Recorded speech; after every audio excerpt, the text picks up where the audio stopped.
a lot of reports are now showing that Lyft is really making big waves in the massive battle between Uber and Lyft.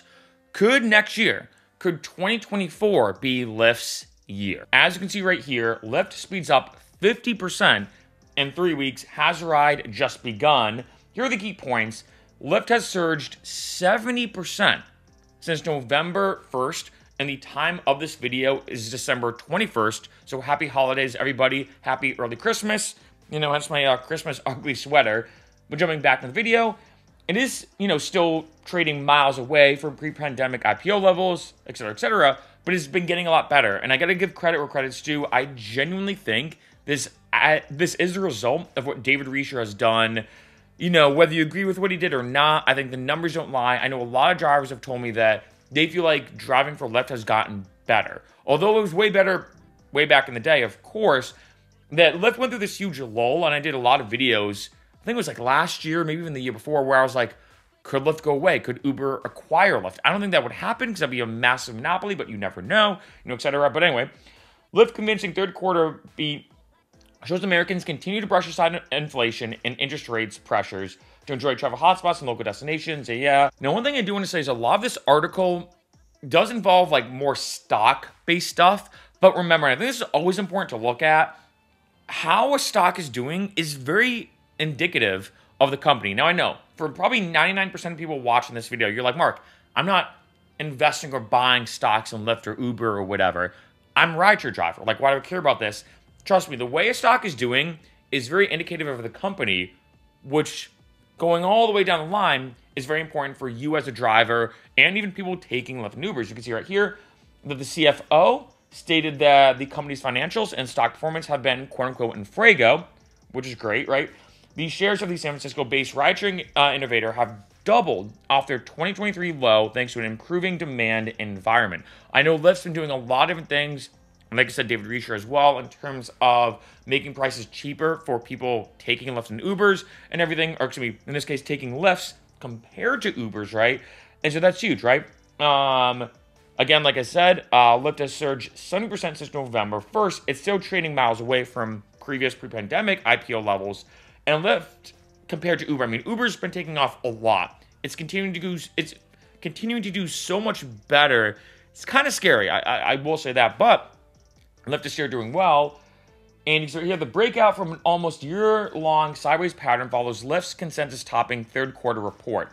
Revenue jumped 10% year over year to $1.16 billion, and this is big, as the active number of riders grew by the same percentage to 22.3 million.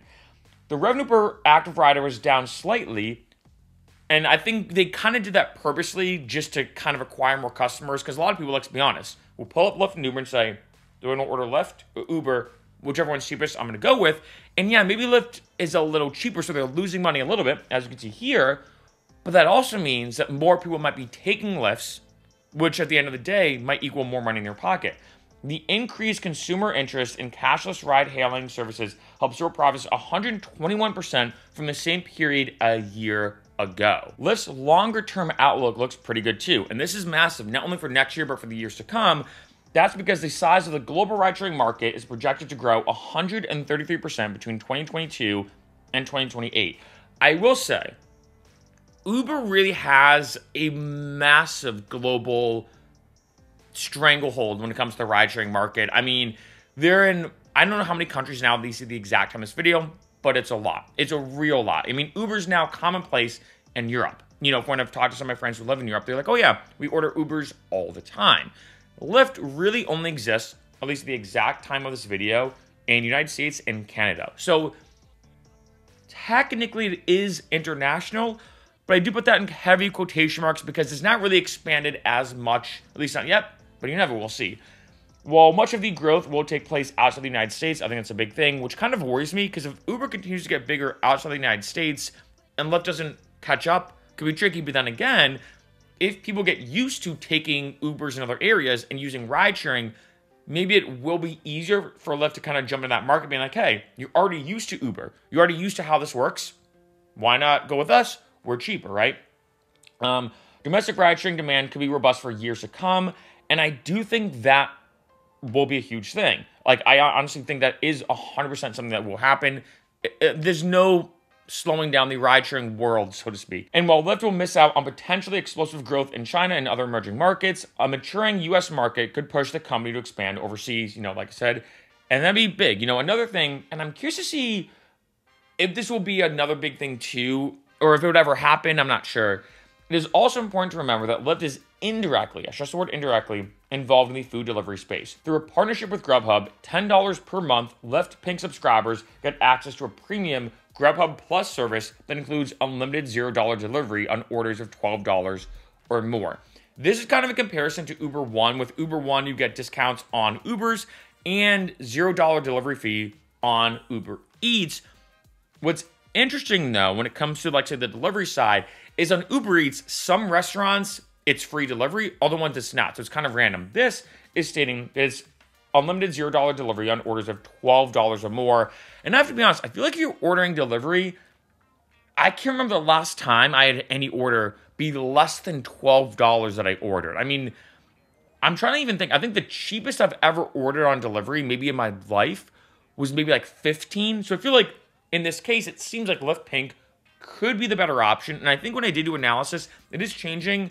I hope Uber has changed this. I'm not sure. It seemed like they've gone back and forth. Uber One switched to like a credit option, where as opposed to getting a discount initially, you get Uber credit, Uber cash, which means more annoying. Lyft still gives you a discount on lifts and everything, which is great, right? And as you can see here, this is an addition when it comes to the Lyft Pink membership, which again is $10 a month. This is in addition to priority airport pickup, 15% ride discounts, and 3 free bike or scooter rides per month. Now, I know in this video, I'm not really doing a lot of analysis when it comes to the Uber stock and what's going on with Uber, but just know this, Uber's doing phenomenally well. I look at this has always been kind of the case that Uber's been on top, Lyft has always been the underdog. And about a year ago, as you saw from some of these numbers, Lyft was almost if anything doing worse in the same way that Uber's doing significantly better. Now, Lyft is closing that gap, right? And just like a race, this is the way I look at it. A lot of times, like say there's two people running and one's kind of decently behind the other person running, I don't really focus on the person in the first place. I focus on the person in second place to see how much they're catching up. And it seems like when it comes to Lyft, it's making pretty big headway. I've done a lot of videos, especially, like I said, about a year, 2 years ago, with Lyft versus Uber, and things were not looking good. Lyft was not doing the best. I wasn't even sure what would happen. Could Lyft go away forever? Would it be acquired? I'm not sure. But the good thing is, now looking forward and not behind, I don't think that's something we have to worry about. With everything David Risher has been doing, I think this is huge. Now, I know for some drivers or maybe some passengers, for some people out there, you may be wondering, like I mentioned earlier, well, who cares? Lyft versus Uber, whatever. I just drive whichever one, et cetera, et cetera. But I think one thing that I've noticed with Lyft is they're really trying to focus on, I know it sounds weird to say, but drivers and passengers. I remember that's something that David Risher said, look, he's like, I want to go back to the basics.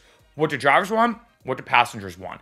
A lot of drivers have stated, and I kind of feel this way too, that Lyft tends to be the friendlier, I put that in quotation marks, it's kind of tough to say exactly, but tends to be the friendlier company, a lot more intimate or whatever, as opposed to Uber, which has a very business-like feel, right? And I do agree with that. Now, one thing Lyft has been doing, and this is something I've noticed as a passenger, is I personally, of course, as a consumer, I take Ubers and Lyfts. And I've noticed time and time again, I think especially in the past 3 or 4 or 5 months, Lyft has been significantly cheaper. Now, I know some drivers now on the driver end might like this or not, but here's a big thing. The more people that take Lyfts, the more people continue to take Lyfts, right? I think that's a big thing to keep in mind, that as they're showing, more and more people are taking Lyfts now, which means the more that someone uses a given service, the more that people who are employees of that service get more rides, which means the more people that take Lyfts, the more options there are for my drivers out there to do Lyft rides. And I know back in the day with Lyft, the bonuses were insane. I did a video, I think it was like 2 or 3 months ago, where I showed you my earnings when I first started driving, or not first started driving, but around when I first started driving in 2015. And man, the bonuses with Lyft were insane. But I know those still kind of continue. They used to have something called the Power Drive bonus, which you got if you did over 30 rides in a week, you got a 10% bonus on whatever your earnings were. If you did over, I think it was 50 rides in a week, you got a 20% bonus. So let's say if you made $300 and 30 rides, you got a 10% bonus, which means you got 30 extra bucks. It could add up, especially with the power drive bonus and everything. It could definitely add up. And then over the years, I mentioned this before, that my brother was actually driving for Lyft in Denver, Colorado, and he told me that the bonuses were Lyft, if you studied them and tracked them right, were just insane. And that's a big thing I noticed when interviewing, especially in Denver, right? It's interesting that every city and state has different logistics and bonuses and strategies almost. But he said the difference between some drivers, I would interview some drivers in Denver who are like, oh yeah, 25 an hour in Denver on average. Then I interview other drivers and they're like, no, about 40 an hour. And I'm like, that's a pretty big spread. And they got about 50% of the time, 25 an hour. The other 50% of the time, 40 an hour. And the biggest difference I noticed is the drivers who made $25 an hour drove kind of randomly, or they just drove and didn't think anything of it. They just kind of went through the motion, so to speak. Those who made about $40 even to $50 an hour in Denver, almost double, did so because of the bonuses, because they're that good. However, this was, I believe, maybe in 2018 or 19, it kind of slowed off a little bit. I know picked back up, I believe, a little bit in 2021, if I recall, after all the interviewing I've done when it comes to Denver. And then, from what I understand, in 2022, it took a massive nosedive. I think 2022 was like the dark year, so to speak, of Lyft. It was not doing well. That's why he did a lot of the videos of like, shoot, is Lyft going to be okay? Like, I'm not sure. And now things are picking back up. So that's a big thing to keep in mind that, yes, I know that right now I'm talking about, and I mentioned things like stocks or investing. I know I mentioned things like it's cheaper for the passenger. But remember, as Lyft continues to get bigger, as it's doing so right now, Lyft is on the upswing, which is massive. That can only equal better things in general for drivers. Because that's a big thing I will say, too, when it comes to a lot of drivers out there. I think analyzing both Lyft and Uber, and I do suggest, sign up with both apps. I know some drivers tell me like, hey, Lyft is more popular in my area. I don't touch Uber. And I've heard vice versa. Now, I will say overall, Uber is more popular. And I have found after interviewing over 1,000 drivers now at this point, maybe thousands, I'm not sure. I've interviewed a lot of drivers, both online and offline, that most drivers I find do prefer Uber, primarily because they say, one, they get rides a lot quicker. It's a lot more fast-paced with Uber. And secondly, they do find that they get paid more from Uber than Lyft. Now, that does make a lot of logical sense. I think Uber's the bigger one. It's, in the sense, both apps do the same thing. There's not really any logistical difference, maybe besides the GUI or, the marketing or whatever. Like, they pretty much are the same. The biggest difference really is how much are they going to pay you?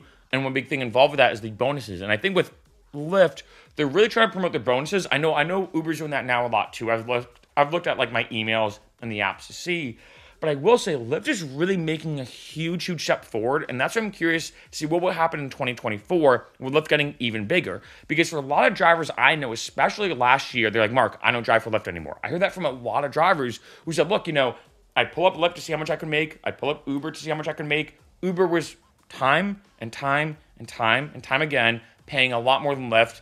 I just stopped driving for Lyft completely. It just was not worth the money. Now, though, and I think this is important to have that kind of yin-yang balance, as I've referred as, I refer to it as, just because as a driver and as a passenger, I think it is important to pull up as a driver, for example, and say, you know what? On a Friday night, Lyft is paying more.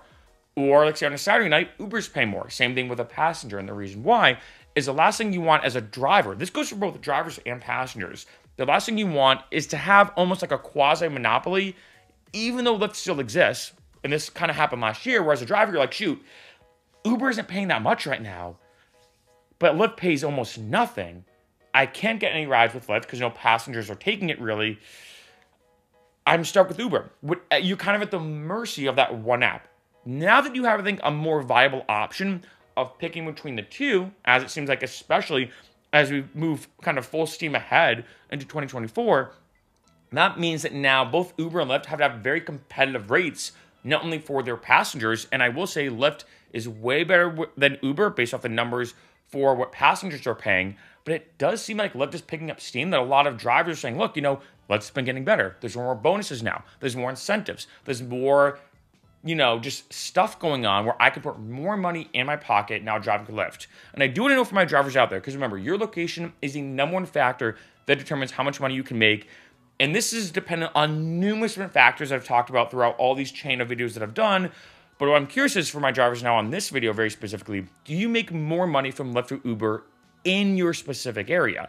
Because it does seem like with what Lyft is trying to do, with the pretty crazy growth with passengers, with Lyft getting a lot more rides than ever before, that is more money in their pocket. Yeah, they are charging a little bit less than they were before. And I will say they're charging less than Uber, which means they're making less per ride, as I showed you based off the numbers. But if you're getting tons and tons of more rides, and let's say you're charging, I'm making this up, $5 less than you used to, it's like, yeah, okay, maybe making less money per ride, but you're getting so many more rides than before, it almost equals out, or not just equals out, but you're making significantly more money than if you made more per each ride individually. And with that massive growth of more rides, and of course more money in Lyft's pocket as a company, that can only equal, at least I hope, that they'll say, okay, you know what, we're getting more rides, more passengers are taking Lyfts, we're doing better as a company, we're going to start paying our drivers a lot better, and of course, start doing more bonuses than we did before, like we used to, more incentives, more random things. We're like, hey, for this weekend, do 20 rides, get an extra $100, $200. We've all seen these kind of alerts on the Lyft app and everything. I just got to say, I'm really happy to see this, that I think as we move into 2024, I feel like it took a few years, at least, after the pandemic. Obviously, 2020 was super tough. 2021 was rocky, to say the least, as things stabilized. 2022 seemed like the dark year of Lyft, although Uber started to do a lot better, and I've done a lot of videos in that year, I remember, of Uber Charter with party buses, Uber Parking, we could rent parking spots, you could rent cars through Uber now, you could do Uber Explore to book hotels and concert tickets. Uber's doing all these different on-demand services, not just a ride-sharing app, but an on-demand app, and of course Uber Eats. 2022 seemed to have the big kind of polarizing spread of Uber getting way bigger than before, with Lyft getting way worse than before. And now I feel like as we move into 2023, after the few years, after the tail end of the pandemic now, I feel like it's over, right? Like I said that like last year. I feel like I don't even think about it anymore, right? But now as we move into 2024, I feel like Lyft has now kind of made its stride, really picking up steam. 2024, in my opinion, which would be awesome, could be the year of Lyft.